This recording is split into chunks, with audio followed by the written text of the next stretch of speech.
अस्सलामुअलैकुम। तो नाज़रीन, आज की जो वीडियो है उसमें आप देखेंगे कि बहुत सी वीडियोस आपने सोशल मीडिया पे देखी होंगी। बहुत सी लोग कह रहे हैं कि असाइनमेंट जो है ना वो आप लिख कर स्कैन कर लें, उसको ऐसे कर लें, ट्यूटर को फ़ोन कर लें।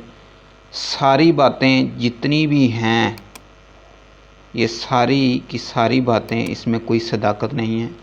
ठीक है, आपको सबसे पहले यूनिवर्सिटी को फॉलो करना चाहिए।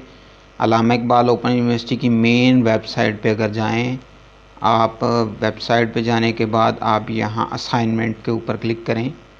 जैसे ही आप असाइनमेंट को क्लिक करेंगे तो इस तरह का पेज आपके सामने ओपन होगा। ये देखें, यहाँ पे इंस्ट्रक्शंस फॉर राइटिंग असाइनमेंट्स की नोटिफिकेशन जारी है और यूनिवर्सिटी ने इसको रेड कलर में किया हुआ है ताकि सबको ये पता चले कि सेमेस्टर स्प्रिंग 2021 में जो असाइनमेंट्स हैं उसको लिखना कैसे है, उसका क्या तरीक़ाकार है। जैसे ही हम इसको क्लिक करेंगे तो हमारे पास फ़ाइल डाउनलोड होगी। ये जो मेरे पास मौजूद है, मैंने डाउनलोड करके रखी हुई है। इसमें बाकायदा डायरेक्ट लिखा हुआ है कि आपने असाइनमेंट को कैसे लिखना है।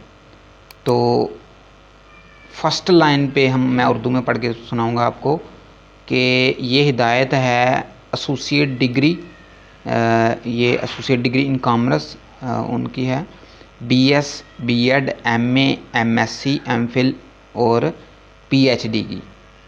इसमें देखें, टाइप करने बहुत से सवाल, मैं ज़्यादा टाइम नहीं लूँगा, वीडियो लंबी हो जाएगी। मेन जो पॉइंट है वो ये वाला है, टाइप की गई इम्तिहानी मश्क पीडीएफ या वर्ड फॉर्मेट में एलएमएस पर बर वक्त और मुकर्रर तारीख से कबल अपलोड करें। यानी आपको हर सूरत टाइप ही करनी होगी, चाहे वो उर्दू की है चाहे वो इंग्लिश की असाइनमेंट है। तो इसलिए वक्त ज़ाया ना करें, असाइनमेंट टाइप करें, उसको पीडीएफ और वर्ड फॉर्मेट में जो आप पॉसिबल है उसको अपलोड करें और कोशिश करें जल्दी से जल्दी टाइप करके उसको पीडीएफ फॉर्मेट में या वर्ड फॉर्मेट में अपलोड करें। उम्मीद है आप वीडियो पसंद आई होगी। अगर पसंद आ जाए तो लाइक कर लीजिए और चैनल पे नहीं है तो सब्सक्राइब कर लें। शुक्रिया, अल्लाह हाफ़िज़।